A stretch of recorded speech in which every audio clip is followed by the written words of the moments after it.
ओम शांति।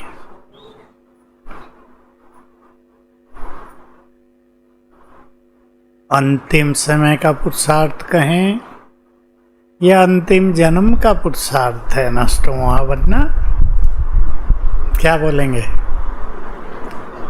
क्योंकि इसकी गति बड़ी सूक्ष्म है और कोई सहज नष्ट मोह हो जाए ये भी नहीं।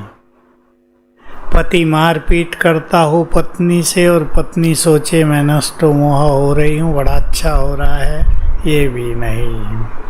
मैंने देखे हैं ना ये सब केस, नहीं होता। सूक्ष्म गति है।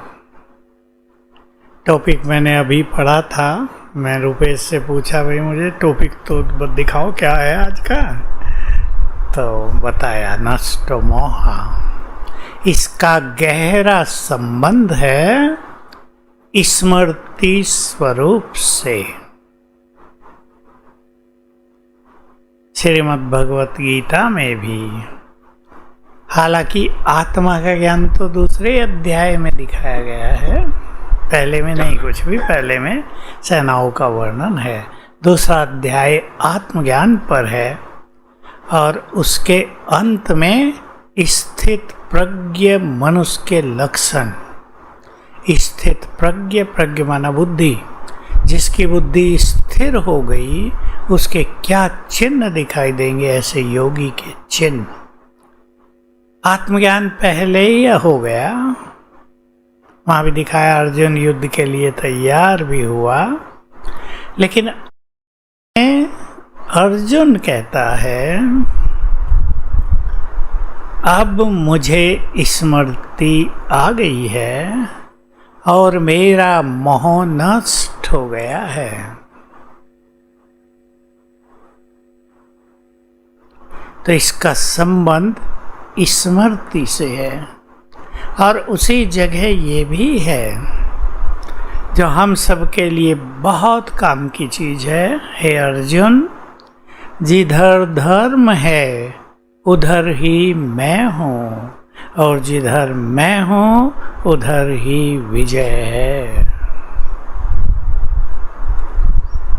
तो स्मृति दिलाई, अर्जुन को विश्वास हो गया भगवान हमारे साथ है, हमारी तरफ है, विजय हमारी ही होगी, चाहे उधर कितने बड़े बड़े योद्धा हैं, विजय हमारी ही होगी। हम भी विश्वास कर लें, हमारे साथ बाबा है, माया पर जीत हमारी ही होगी। मोह को छोड़ने का सूक्ष्म ज्ञान भी बाबा ने हमें ही दिया है। बिना ज्ञान और योग के अभ्यास के ये होता नहीं, और इसको समझना भी थोड़ी सूक्ष्म बात हो जाती है। अगर हम लक्ष्य बनाएं, आज मैंने आपको ये बात कही और यही मेरे जीवन का सबसे सुंदर अनुभव है। मैंने अपने जीवन में रोज का भी लक्ष्य बनाया था, एक एक वीक का भी बनाया था, अलग अलग पुरुषार्थ होते थे, 3-3 मास का भी बनाया था और 1 साल का भी बनाया था। बाबा जब अव्यक्त हुए बहुत लगन लग गई थी, क्योंकि तब हमारे पास टारगेट था 1976 खेल पूरा हो जाएगा, जो करना है इन 8 सालों में कर लो। और बाबा की जो पहली मुरली चली थी अव्यक्त होने पर, वो थी, उसमें बताया बाबा ने कि जो बाबा के समीप रहे हैं साकार में, उन्होंने नोट किया होगा कि बाबा 8-10 मास से निरंतर योग युक्त थे। ये एक बात मेरे अंदर गई कि मुझे 1 साल में निरंतर योग युक्त होना है। लक्ष्य बनाया, उसकी प्लानिंग की, बहुत ज़्यादा सफलता हुई। महान लक्ष्य हमें व्यर्थ से भी मुक्त करता है। बाबा का एक महावाक्य आप लोगों ने सुना है, स्लोगन भी इतना बड़ा, कईयों ने रखा होगा अपने पास, अपने लक्ष्य को इतना महान बना लो कि व्यर्थ के लिए समय ही न बचे, सार हो गया जीवन का। तो हम लक्ष्य बनाएंगे कि सबको प्यार देना है। देखो कितनी गहन गति है, संन्यास से भी गहन गति है। सबको प्यार देना है और सबसे न्यारे रहना है। सारे कार्य करने हैं यज्ञ के अपनेपन से, मेरा कार्य है, लेकिन मेरापन संपूर्ण रूप से समाप्त करना है। अधिकार की भावना रखनी है और निर्माण चित्त निर्मल भी होना है। अधिकार वालों को अथॉरिटी आ जाती है, अहम हो जाता है। कितनी सूक्ष्म बातें हैं। परिवारों में रहना है, लेकिन बोलो आगे, ये आपका विषय है। कमल फूल समान उपराम रहना है। गहन गति हो गई ना। एक सन्यासी छोड़कर चला गया, थोड़े दिन तो याद आएगी बच्चों की, पत्नी की, फिर भूलेगा धीरे धीरे। हम लोग वहीं रहेंगे और भूलेंगे। देख लो कितनी गुह्य बातें हैं। रहना सबके साथ है और भूलना सबको है। तो कुछ नेचुरल अभ्यास अपने जीवन में प्रारंभ करेंगे। सेवाओं में आसक्तियां होती हैं। जो सेवा मनुष्य कर रहा है उससे उसका लगाव हो जाता है। कोई विशेष खास बात नहीं कि नहीं होना चाहिए। मैं बहुत प्रैक्टिकल बातें कहता हूँ।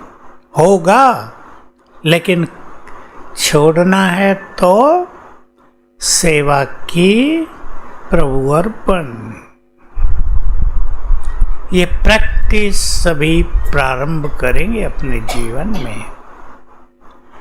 जब हम सूरत में जाते हैं तो सेंटर पे इतनी जगह नहीं होती रहने की, तो हमें एक परिवार में रखा जाता है। सिंधी परिवार है, बहुत बड़ा मकान है, उनको 4 मंजिल का है, 1 मंजिल हमें दे देते हैं।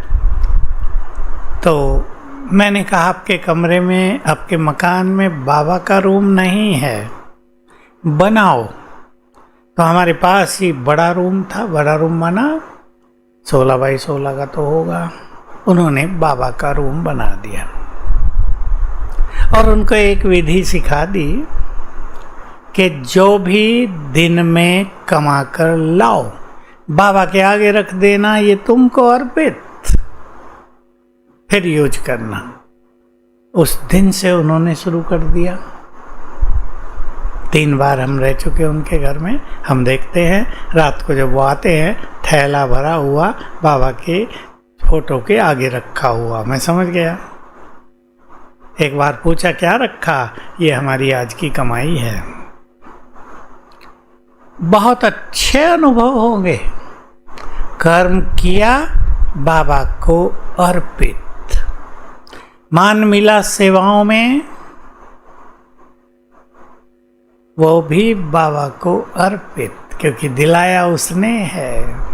मैं अपना अनुभव सुना, मुझे बहुत मिलता है। सेंटरों में जाते हैं तो बहनें सब कुछ सजा धजा के रखती हैं, भाई बहनों को खड़ा कर देती हैं, गीत बजते हैं, फूल डालते रहते हैं, बरसात होती रहती है, फूलों के ऊपर बैठा देते हैं, फूल गिराना।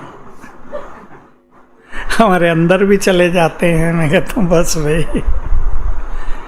जैसे ही हम वहाँ पहुँचते हैं, मेरे को बहुत नेचुरल हो गया। मैं बाबा को कहता हूँ ये स्वागत मेरा नहीं तुम्हारा हो रहा है। माला डाली, स्वीकार करो बाबा, ये तुम्हारे गले में पड़ रही है। आनंद आता है। बाबा से जुड़े रहते हैं, क्योंकि बहुत करते हैं। कहीं तो इतनी माला डाल देते हैं कि मैं कहता हूँ मेरा दुखने लगा है भाई, अब निकाल दो। प्रभु अर्पण, हर चीज को प्रभु अर्पण करते चलें। एक बात, सभी आप गृहस्थ में रहते हैं, बाबा की एक बहुत सुंदर बात आपको याद दिला देता हूँ। करना है सबको, करते होंगे आप। आज से और मजबूती से कर लेंगे। बाबा के शब्द साकार में भी थे और अव्यक्त में भी थे, सब थे। जो बच्चे अपने घर को बाबा का यज्ञ मानते हैं वे मानो ब्रह्मा भोजन ही खाते हैं। और तीसरी लाइन थी बहुत अच्छी, बहुत सुंदर, उनके भंडारे और भंडारी भरपूर रहते हैं। मैंने आपको लक्ष्य दिया था, अपने अपने घरों को तीर्थ बनाना है, अपने जीवन को भी चलता फिरता तीर्थ बनाना है। यज्ञ बना दो पहले, और थोड़ा दिन अपने को याद दिलाओ सवेरे सवेरे, कहीं लिख के रख दो कि ये हमारा घर बाबा का यज्ञ है। और मैं कौन हूं इस यज्ञ में? सेवाधारी। रोज कुछ दिन, कम से कम 21 दिन, किसी भी टाइम, जरूरी नहीं आपको सवेरे ही करना, सवेरे भूल जाए, दिन में कर दो। देखो अपने घर को, ये मेरा घर, मेरा तो है ही, बाबा का यज्ञ है। मजा आएगा, मोह छूटता जाएगा। और अपने यज्ञ की संभाल कौन करेगा? कितनी बड़ी प्राप्ति हो गई। हमें बहुत चिंतित होने की जरूरत नहीं रहेगी। आने वाले समय में चिंताओं में संसार डूब जाएगा। बाबा के जो स्थान हैं, मैं एक बड़ी बात कह रहा हूं, जो स्थान योग के वाइब्रेशन से भरपूर हैं, जो स्थान पवित्र वाइब्रेशन से भरपूर हैं, विनाश काल में उनका भी विनाश नहीं होगा, समा जाएंगे अंत में धीरे से। हमारे बड़े बड़े स्थान हैं, विनाश नहीं होगा। मैं आपको एक वैज्ञानिकों की रिसर्च के बारे में सुनाता हूँ। कई साल पहले, 10-12 साल पहले, वैज्ञानिकों की एक रिसर्च थी कि जो ये पवित्र स्थान है भारत में और कहीं भी, ये जब अर्थक्वेक्स होती हैं तो सेफ रहते हैं। अब केदारनाथ की बात सुनी होगी, बहुत पानी बह रहा है, मंदिर भी नष्ट हो जाएगा, तो एक बड़ा पत्थर आके वहाँ रुक गया है, पानी उससे साइड को निकलने लगा है, टूटा नहीं, विनाश नहीं हुआ। तो उन्होंने रिसर्च की कि जो पवित्र स्थान है उनसे इतनी पवित्र तरंगे चारों ओर फैलती हैं कि जो विनाश की तरंगे आ रही ना, उनको वो रिपल्सन कहते हैं इंग्लिश में, वापस भेज देती हैं, रिपल्स करती हैं। तो अपने घर को ऐसा बना लो, मोह भी छूटेगा और बाबा स्वयं रक्षक बनकर काम करेगा, चिंताएं भी नहीं रहेंगी। आप ये न सोचना हमारे बच्चे तो ज्ञान में नहीं है, कैसे करें, सब ज्ञान की ओर आकर्षित होंगे। ये अनुभव है हजारों परिवारों का, लाखों तो मैं नहीं कह रहा हूँ, पर कई हजार परिवारों का। अगर अपनी स्थिति अच्छी है तो बच्चे आपका बहुत सम्मान करेंगे, कष्ट नहीं होने देंगे, आपको सहयोग करेंगे पूरा पूरा। मैं कितनों को देखता हूँ, माताओं की स्थिति बहुत सुंदर है। एक की कहानी तो मुझे इतनी अच्छी लगती है, वो मेरे पास 3 बार ही आई है। युवा बहन है हमारी, मैरिज हुई थी, लव मैरिज की थी, ज्ञान में आ गई, अभी हुई नहीं थी तो ज्ञान में आ गई। उसका पति अच्छी पोस्ट पर है, अच्छी कमाई है उसकी, कहता है तुम ज्ञान में चलो, पैसा मैं दूंगा खर्च के लिए, पैसा देता है, उसको फ्री किया हुआ, सेवाओं में जाओ, वो घर में रहती ही नहीं, जहाँ तहाँ सेवाओं में जाती है, पंजाब की है, खर्च वो भाई देता है। बात आई संतान की, उसने कहा देखो मैं तो इस झंझट में नहीं पड़ूंगी, न किसी को अडॉप्ट करूंगी, मुझे तो योगी बन के रहना है। बच्चे मोह पड़ जाएगा, उसे ही संभालते रहेंगे जीवन भर, पुरुषार्थ पूरा हो जाएगा। कहा दूसरी शादी कर लो।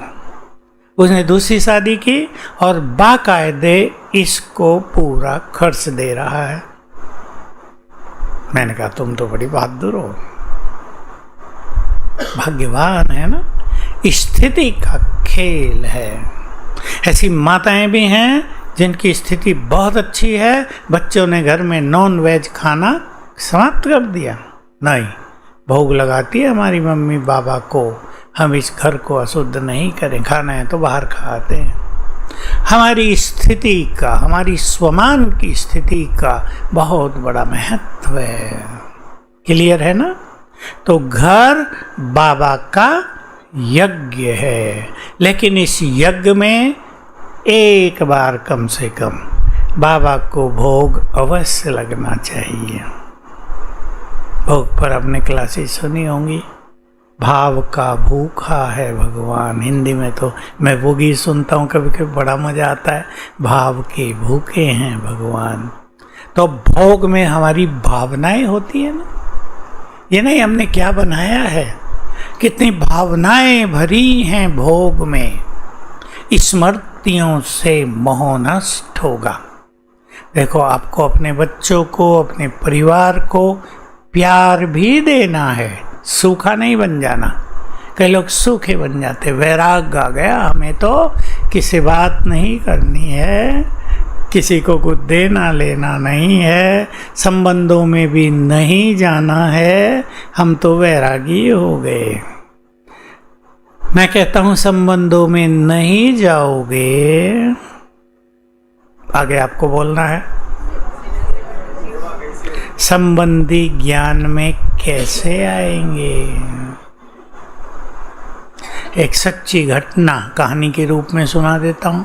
बाबा साकार में थे, एक बहुत बड़े व्यक्ति भाई ज्ञान में, उनकी युगल भी ज्ञान में, बहुत समीप थे बाबा के। उन दिनों यज्ञ बहुत साधारण था, धन से बहुत मदद करते थे।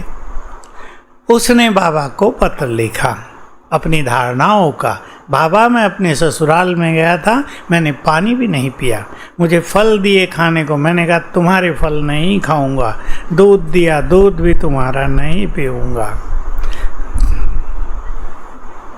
बाबा ने मुरली में बताया था।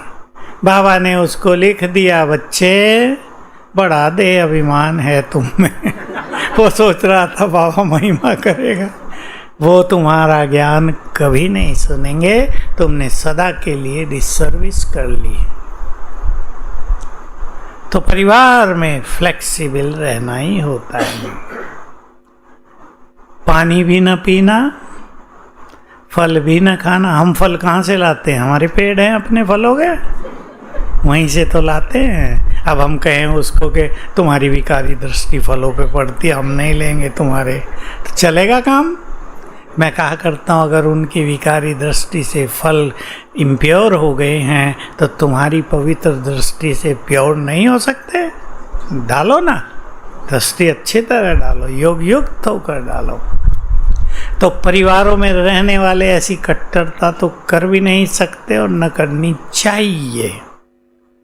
एक आपकी तरफ की कहानी सुना देता हूँ। माँ, लड़का, दो लड़के ज्ञान में, बहनें ज्ञान में नहीं। अब वो बहनें कहती इस भाई को, वो जाता था उनसे मिलने, भाई मेरे हाथ का एक बार भोजन तो खा लो। मम्मी कहती थी बिल्कुल नहीं खा लेना, वहाँ जा रहे हो। माँ बड़ी स्ट्रिक्ट। मेरे को पूछा भाई जी क्या करूँ, बहन दुखी हो जाती है। मैंने कहा चावल दही तो खाना तुम्हें, अब के खा के आना और उसको दृष्टि देना। कोई गलत ना समझना मेरी बात को, उसको दृष्टि देना और उसे भी कहना ये संकल्प करके बनाओ, नहा धो के कपड़े बदल के ये संकल्प करना और बनाना, और तुम दृष्टि देना, मैं परम पवित्र आत्मा हूँ, संकल्प करना 21 बार कर लेना, खाना। थोड़ा सा उसने खाया और बहन क्या खुश हुई, मधुबन जाने को तैयार हो गई। तो हमें ऐसी कट्टरता की जरूरत नहीं होती जीवन में। कट्टरता हमारा मार्ग नहीं है, हाँ मर्यादाएं हमारा मार्ग है। इसलिए हिंदू धर्म में, हमारे शास्त्रों में एक शब्द का प्रयोग कर दिया गया है, उसको कहते हैं आपद धर्म, आपदा काल का धर्म। हम किसी विशेष सिद्धांत का पालन करते हैं, लेकिन आपदा आ गई बहुत ज़्यादा, तो हम उनमें थोड़ा अमेंडमेंट कर सकते हैं, थोड़ा सुधार कर सकते हैं। हमें संबंधों को भी स्वीट रखना है, अपनी स्थिति को भी अच्छा रखना है। ऐसे ना हो आप भूखे ही रह जाएं। कई लोग कट्टरतावश बिजनेस में बाहर आना जाने की ड्यूटी, टूरिंग जॉब, बहुत कट्टर रहे, कुछ नहीं खाते, आखिर एसिडिटी बहुत ज़्यादा हो गई, परिवार वालों ने बांध दिया वहाँ नहीं जाना है, वहाँ जाके तुम बीमार हो गए हो, मुश्किल हो गई उसको। तो हम एक मध्यम मार्ग अपनाया करें परिवारों में। आसक्तियों पर फिर आ जाए। आसक्ति होती है, ममत्व होता है मेरा, इस शब्द से जो कुछ हमने मेरा मान लिया उसमें आसक्ति और ममत्व हो गया। क्या नुकसान होगा? क्यों बाबा कहते हैं नष्टो मोहा हो जाओ? क्योंकि अगर मोह बहुत है तो देह छोड़ने में बहुत कठिनाई होगी। वो वस्तुएं, वो व्यक्ति आपको जाने नहीं देंगे, और जाने नहीं देंगे, आप कहेंगे तो अच्छी बात है और रह ले, लेकिन बीमारियों की पीड़ा बहुत ज़्यादा होगी। आप चाहेंगे बाबा मुझे बुलाओ, सहन नहीं होता, और ये बंधन आपको जाने नहीं देंगे। एक अनुभव सुना देता हूँ, बिना नाम धाम काम बताए, पर अनुभव गजब का है। बहनों का है, टीचर बहनें बैठी, बुरा ना मानना भाई, रिले भी हो रहा होगा, इसलिए मैं सोच भी रहा हूँ सुनाऊँ या ना सुनाऊँ। पर जहाँ का है उसने मुझे कहा था सुना ना ये अनुभव। एक बहन ने सेंटर बनवाया बहुत मेहनत से। आप जानते हैं सेंटर बनाना खेल नहीं होता, बहनों के लिए वो भी 2 साल ज्ञान योग भी छोड़ना पड़ता है, मेहनत करनी पड़ती है, नींद भी छोड़नी पड़ती है। उसकी हो गई उसमें बहुत ज़्यादा आसक्ति, उसको हो गया कैंसर। कैंसर में हो गया, शरीर छूट गया। अब वो आत्मा एक दूसरी बहन के तन में आने लगी जिसको इंचार्ज बनाया था। सेंटर मेरा है, तुम निकलो यहाँ से। अति कठिनाई हो गई, अति कठिनाई। हमारे कई भाई बहनें क्लास कराने, बट्टी कराने गए, सुनते ही बीच से भाग आए। हमारा ग्रुप भी गया, हमारे साथ 2 और थे। उन्होंने कहा हम तो नहीं रहेंगे यहाँ। मैंने कहा अच्छा एक क्लास करा के तुम जाओ।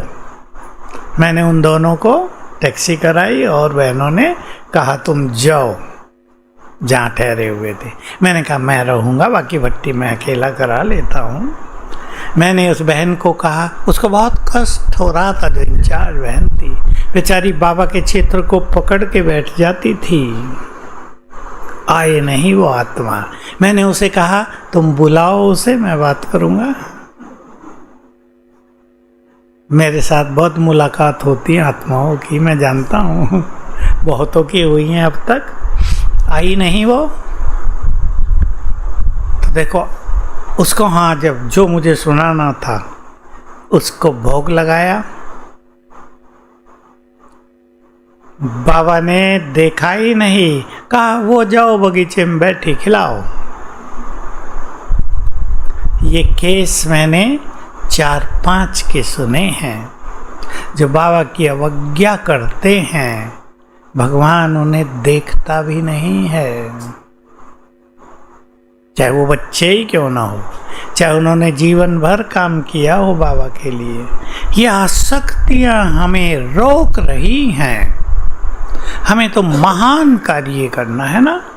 आप आसक्त हैं अपने 2 बच्चों में, ठीक है, आसक्ति होती है, माँ और बच्चों का गहरा नाता है, मैं ये नहीं कहूँगा नहीं होनी चाहिए, ये कहने से काम नहीं चलेगा, होती है।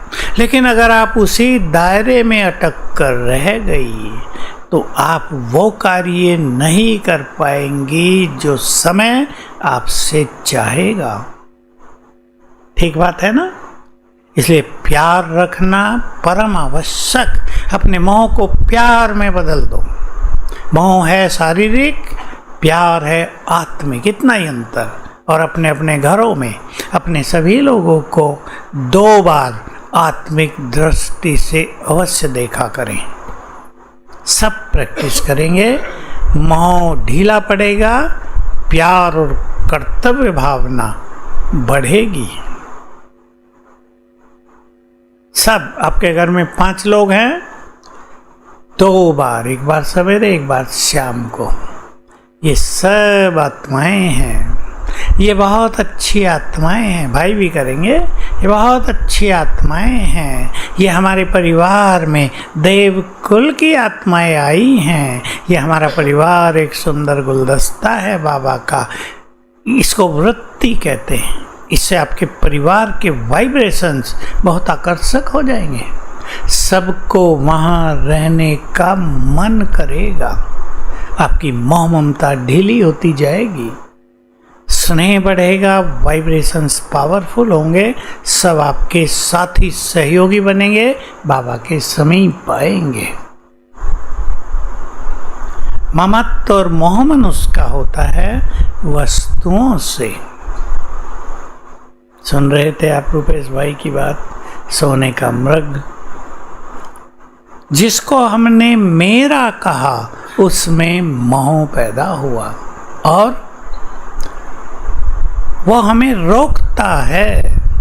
एक सच्ची घटना सुना रहा हूं। एक ऐसा परिवार कहीं का जो हर बाबा के मिलन में मधुबन पहुंचता था। 12 टर्न होते थे हर 15 दिन में,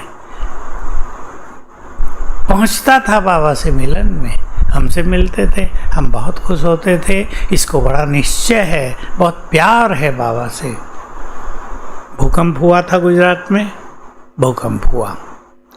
वो लोग इधर से गए थे, कार से पहुंचे ही थे तो देखा पानी की टंकी क्रैक हुई है, गिरी नहीं, टूटी नहीं। और इनको बाबा में संशय हुआ, बाबा ने हमारी टंकी भी नहीं बचाई, ज्ञान छोड़ दिया। अब सोचो, आप लोगों का घर दर सब नष्ट हो गया था और ये जरा सी बात से भगवान को छोड़ बैठे। सोचो ये निश्चय कैसा है। उस टंकी से ममत्व, और गरीब नहीं थे, अच्छे पैसे वाले, करोड़पति। ये अति मोह की निशानी है। वहीं की एक हंसी कहानी सुनो। मैं गया था तो एक डीएसपी मिलने आए, 3 थे वो, एक एडीएम, एसडीएम और डीवाईएसपी।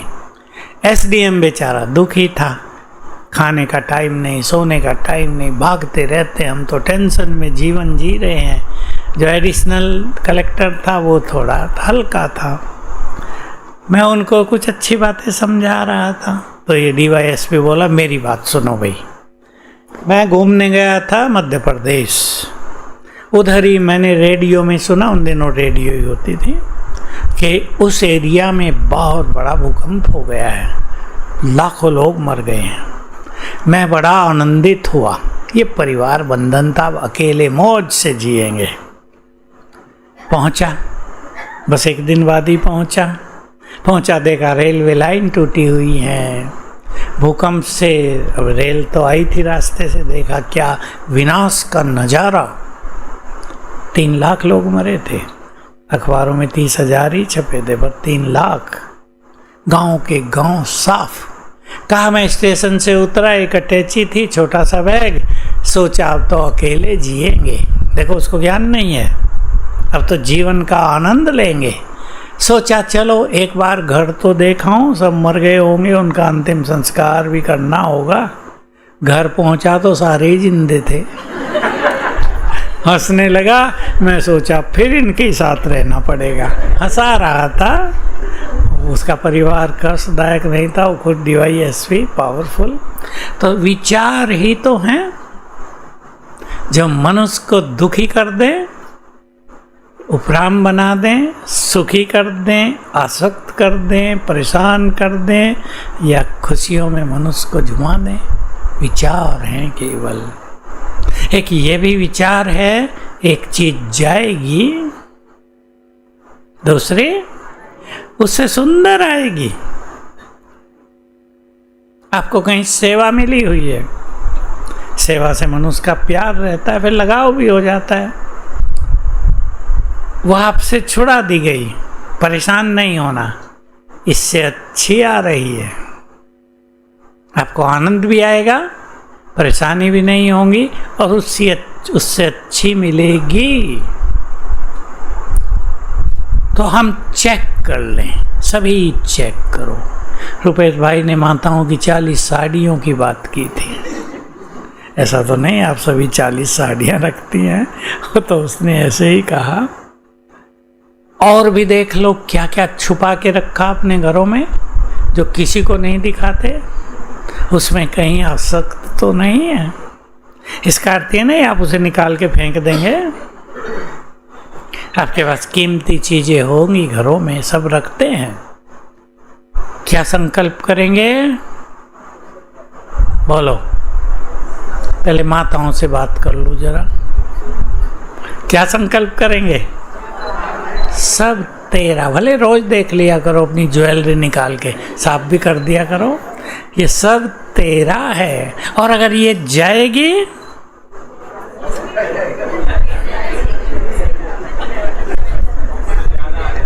उससे करोड़ गुना आ जाएगी। बाबा ने एक बार साकार में कहा, हमें तो पता नहीं था हीरे कितने कीमती होते हैं, छोटे होते हैं, बड़े होते हैं। बाबा कहते तुम्हारे हीरो के महल होंगे, हम सोचते थे ईंट जैसे होते होंगे हीरे भाई। फिर पता चला है तो बहुत छोटे होते हैं। जब हमारे म्यूजियम में आर्टिफिशियल इमिटेशन होता है ना, वो हीरे लगे बहुत चमकते थे, हमें पता चला हीरे ऐसे होते हैं।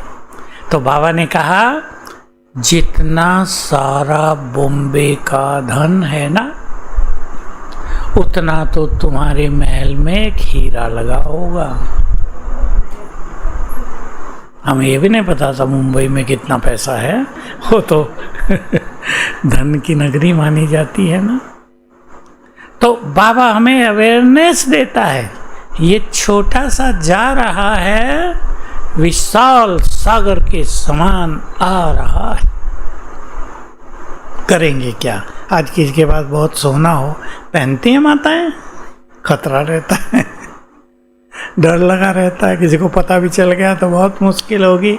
एक सिंधी परिवार, अब घर में 3 कारपेंटर काम कर रहे थे, सब कुछ काम कराया, उनको भेद लग गया। तो एक दिन ये बाहर गए थे, बूढ़ी माँ घर में थी, भर लिए थैले उन्होंने अपने सब तोड़ ताड़ के, और ये आए और वो भागे थैले लेके। वो जो माता थी वो बड़ी बहादुर, एक से छीन लिया। मेरे को कहा बहुत नुकसान हो गया है करोड़ों का, क्या करें? कुछ ज्ञान योग की विधि की, सब मिल गया, वापिस आ गया।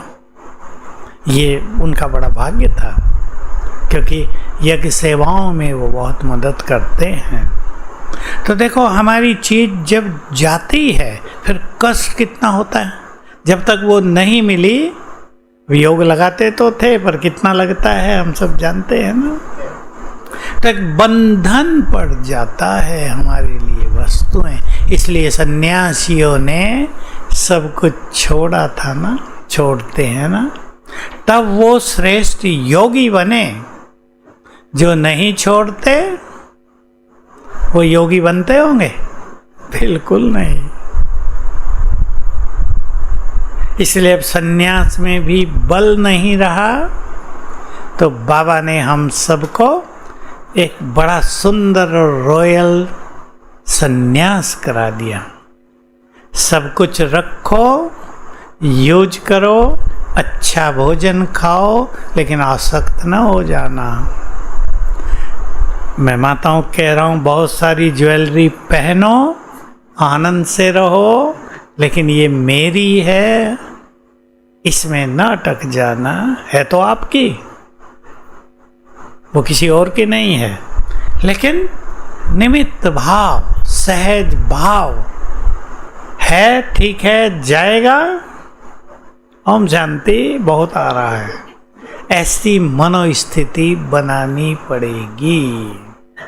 सोच लो सभी, नहीं तो बहुत परेशानियां होंगी, बहुत परेशानियां होंगी। मैं तो देखता हूँ ना माताओं की खास परेशानियां, बहुत सारी माताएं इमोशनली वीक हो जाती हैं। समझते हैं ना इंग्लिश का सब, भावुकता ज़्यादा, सेंसिटिविटी, फीलिंग ज़्यादा, जल्दी ही अंदर सब कुछ चला जाना वो ज़्यादा, इससे कमज़ोर हो जाते हैं। तो उससे क्या नुकसान हो रहा है?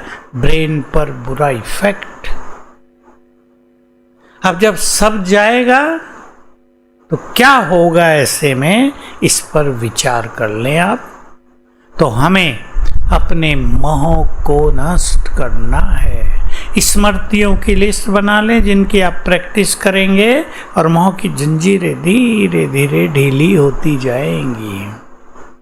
चाहे वो व्यक्तियों से मोह है, चाहे धन संपदा से मोह है, चाहे खान पान से ममत्व आसक्तियां हैं, देह से, अपने देह से बहुत आसक्त है मनुष्य, देह की वस्तुओं से बहुत आसक्त है। कभी बाबा ने कहा था कि मनुष्यों से मोह छोड़ना सहज हो रहा है, लेकिन ठिकरी से मोह नहीं छूटता। ठिकरी सिंधी में कहते हैं मिट्टी के जो बर्तन होते हैं। देख लें हम कितने उपराम रहते। स्मृतियाँ, 5 स्मृतियाँ गिन लेते हैं फटाफट, जिसे मोह नष्ट हो, जो बाबा हमें रोज सिखाते हैं मुरलियों में। सबसे पावरफुल स्मृति है 5000 साल का पाठ पूरा हुआ, अब घर चलना है। तो स्थूल चीजें तो हम ले नहीं जा सकते, जो हमें ले जाना है वो हमें पता है।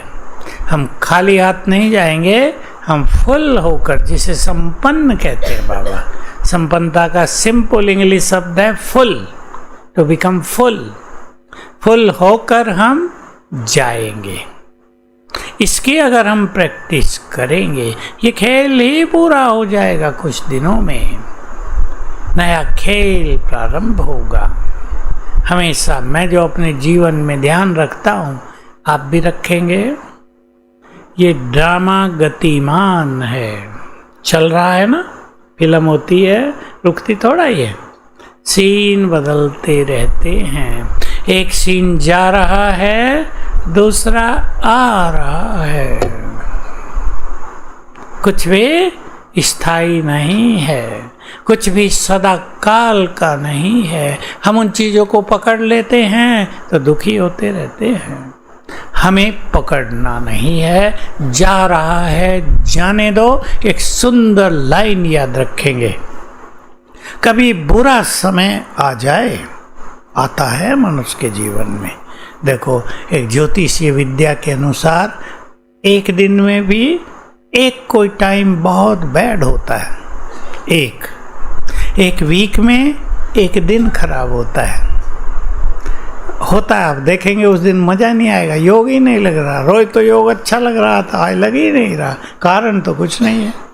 ऐसे ही मास में, ऐसे ही साल में कुछ दिन, और ऐसे जीवन में एक थोड़ा सा काल बुरा आ जाता है।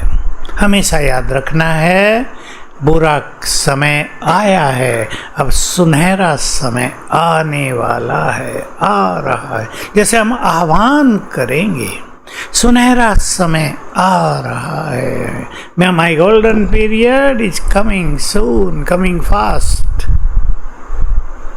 बाबा की बहुत अच्छी बात मैंने नोट की अव्यक्त मुरली से, जिसमें था समय की इंतजार न करो, समय तुम्हारा इंतजार कर रहा है। अव्यक्त मुरली थी, रिपीट हो के आई थी संडे को, 1 मास पहले। उसमें एक बहुत सुंदर लाइन बोल दी बाबा ने, जो मैंने पहली बार कैच की, सुनी तो होगी। वो थी, समय तो तुम्हारे आदेश को मानेगा। सोच लो, जो प्रकृति के मालिक बन जाएंगे, समय उनके आदेश का पालन करेगा। हम कितने महान हो जाएंगे। विनाश की घटनाओं को भी दिशा देने वाले हो जाएंगे हम में से कुछ लोग। कुछ चीजों को रोकने वाले भी हो जाएंगे हम में से कुछ लोग। तूफान चलने लगा है तेज, आता है ना बवंडर, उड़ा ले जाता है सब कुछ। ऐसे भी सीन होंगे जब सबको लगेगा कि प्रकृति सब कुछ नष्ट कर डालेगी, कुछ नहीं बचेगा। तब जो प्रकृति के मालिक बनकर रहे हैं लंबा समय, वो प्रकृति को आदेश देंगे शांत, और फटाफट शांत हो जाएगी। तो अपने स्वमान को बढ़ाएंगे। जाना है एक स्मृति। दूसरी स्मृति, इस ड्रामा में सबका अपना अपना पार्ट और अपना अपना भाग्य है। अपने परिवार के सभी लोगों को देखकर रोज एक बार याद कर लिया करो। न जाने आपके घर में कौन एक आत्मा अति भाग्यवान आ गई हो। आजकल बच्चे जन्म ले रहे ऐसे, मेरे पास तो आते हैं, माताएं बच्चों को लाती हैं, ये आया, ज्ञान में आ गए हम। माताएं बताती हैं, ये लड़की गर्भ में थी, हमारा लहसुन प्याज आपे छूट गया, हमें बदबू आने लगी। बच्चे लाते हैं, उन्हें मैं देखता हूँ, छोटे होते, 1 साल के, 1.5 साल के, 2 साल के, वही लगता है देवी कुल की आत्माएं आई हैं, इन परिवारों का कल्याण करने आई। अभी मैं यहाँ आया तो हमारी एक पहचान के डिप्टी कमिश्नर पुलिस दिल्ली के आए हुए थे, तो मुझे तो आना था, एक दिन में साथ रहा। 3 बच्चे थे छोटे, बीच वाले का नाम था गणेश, नहीं सबसे छोटा 1 ही साल का था, उसका नाम था गणेश। क्यों रखा भाई इसने, इसका नाम आपने गणेश? गणेश ही नहीं रखा होता, गणेश जी, छोटे बच्चे का नाम गणेश जी। कहावत जब से ही आया है ना, हमें ब्रह्मा कुमारी की ओर खींच होने लगी है। और इतना अच्छा ज्ञान लिया उन्होंने, हमारी आर्ट गैलरी देख के ही मुझे कहा, मैं तो फिर आ गया था शाम को, ये है वो ज्ञान जिसकी मुझे तलाश थी। मेरे पास कई प्रश्न थे जिनका उत्तर नहीं मिल रहा था, आज मिल गया। तो देखो गणेश जी आए घर में और इधर की ओर आकर्षण हो गया। कितने आते हैं। तो हम सभी स्मृति में रहेंगे, सभी आत्माएं अपना अपना पार्ट बजा रही हैं, सबका अपना अपना भाग्य है। तो किसी बच्चे को कुछ भी होगा, आप उसे सकाश देंगे, परेशान नहीं होंगे। मोस्ट इम्पोर्टेंट बात है, आने वाले समय में परेशान न होकर सकाश देकर मदद करेंगे सबको, अपनों को भी। क्योंकि जब अपनों पे कोई बात आती है तो मनुष्य सकाश आदि सब भूल जाता है ना। प्रैक्टिस करेंगे। स्मृति दिलाई बाबा ने, तुम कल्प कल्प के विजयी रतन हो। बहुत अच्छी स्मृति दिलाई। ब्रह्मा बाबा की बहुत जबरदस्त प्रैक्टिस थी।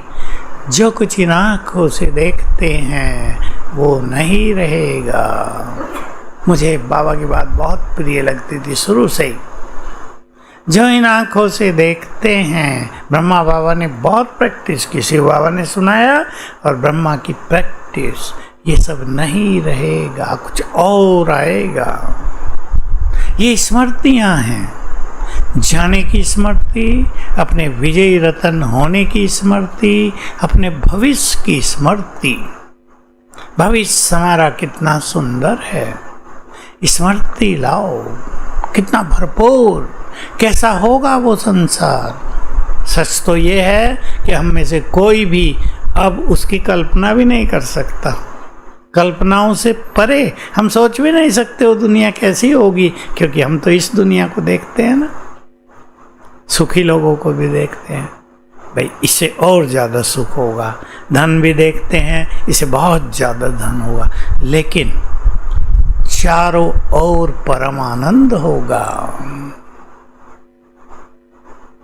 आप सोचो, मैं जब अब रोड से और ज्ञान सरोवर जाता हूँ तो आजकल बहुत हरियाली है।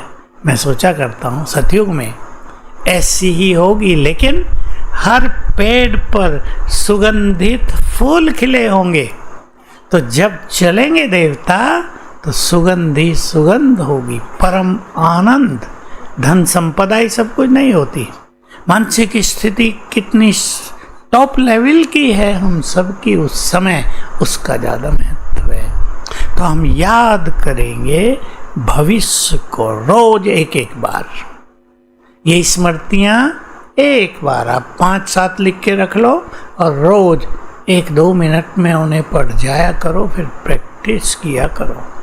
आने वाले समय में, संगम के आने वाले समय में मुझे महान कार्य करने हैं, अपने को तैयार करें तो ये बंधन छूट जाएंगे।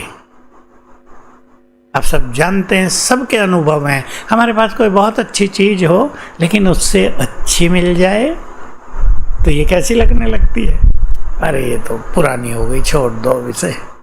मैं भी देखा, छोटी चीज़ों में देखा, मैं अपने से पूछा करता हूँ ये चीज़ तुम्हें कितने अच्छी लगती थी, अब ये मिल गई तो ये अच्छी लगती नहीं है। सब कुछ बदल रहा है ना। भावी स्वरूप की स्मृति, और मैं आपको ये बात कह रहा हूँ, समा दो अपने अंदर। इस पार्क के सभी भाई बहनों को, अपने को महान कार्यों के लिए तैयार करना है। ये ना लोग कहें तुम इस पार्क से जुड़े थे, इतना अच्छा चलता था, रोज रात को भी बैठते थे। रोज बैठना कोई सहज काम होती है रात को? कईयों के परिवार वाले भी सोचते होंगे मम्मी को क्या हो गया, रोज टीवी के आगे बैठ जाती है, लैपटॉप के आगे बैठ जाती है, पता नहीं कौन सी धुन लग गई इसे, छोटी चीज़ तो नहीं है ना। तो महान कार्य करने हैं, संसार की पीड़ाएं हरनी होंगी, हमें दुखों से मुक्त करना होगा। लाखों लाखों लोगों को रोग भी ऐसे फैलेंगे, डॉक्टर तो हाथ खड़ा कर देंगे, हमें कुछ पता नहीं इसके बारे में, अभी हो रहा है। हमें अपने वाइब्रेशन से लोगों को राहत देनी होगी। इसलिए जो यहाँ के बंधन हैं, जो आत्मा को मोह पास में बांधते हैं, उनसे हम खुद ही ऊपर हो जाएंगे। राम के लिए ही दिखाया, मैं विश्लेषण किया करता हूँ अपनी बुद्धि में। कोई राम के भक्त बैठे, उनको बुरा न लगे, राम और लक्ष्मण दोनों को नाग फांस में बांध दिया। श्री कृष्ण को नहीं दिखाया कि उसको किसी ने बांधा हो, युद्ध तो वहाँ भी बहुत हुए। राम का तो एक ही युद्ध है रावण के साथ, श्री कृष्ण के तो कितने दिखाए गए हैं भागवत में, लेकिन कहीं उसको हारते हुए, किसी बंधन में बंधते हुए, विचलित होते हुए कहीं नहीं दिखा। मैं श्री कृष्ण के इन चरित्रों से सीखता हूँ कि ये स्थिति है, इसलिए लोगों ने उसको भगवान कह दिया, ऐसे ही नहीं कह दिया। नेक्स्ट टू गॉड तो है, युद्ध उसके साथ हुए नहीं, सतयुग में युद्ध की बात नहीं, संगम युग का वर्णन है। तो कोई भी नाग फांस हमें बांध ना पाए, हम इन सब से ऊपर रहें। इसलिए एक महान लक्ष्य को बना लें, मुझे आने वाले समय में ये पार्ट बजाना है। लास्ट बात एक कह देता हूँ, भाइयों को देख कर आई याद। धन के कमाने के पीछे बहुत समय लगाना, उसकी बजाय स्थिति को महान बनाओ, धन आपके पीछे पीछे आएगा। आपको धन के पीछे भागना नहीं पड़ेगा, धन आपके पीछे पीछे भागेगा। ये श्रेष्ठ स्थिति का चमत्कार आप देखेंगे। इसलिए बहुतों का समय जो धन के पीछे जाता है, थोड़ा अपने को समय ज़्यादा देंगे, अच्छा चिंतन, रोज एकांत, अच्छे पुरुषार्थ के लिए रोज एकांत, बिल्कुल अलग हो जाओ।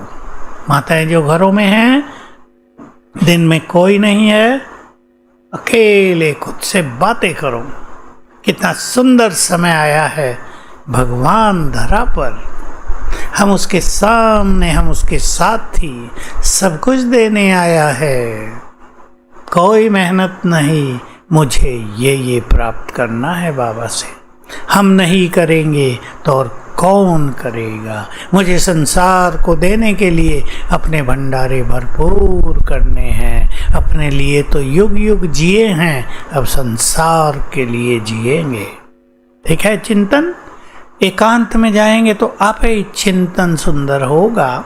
और ये छोटी मोह आसक्तियों की बातें हमें बहुत छोटी लगेगी। हम कितने बड़े और अटके कहाँ हैं, हमें लगेगा मिट्टी में, और छूटता जाएगा। ओम शांति।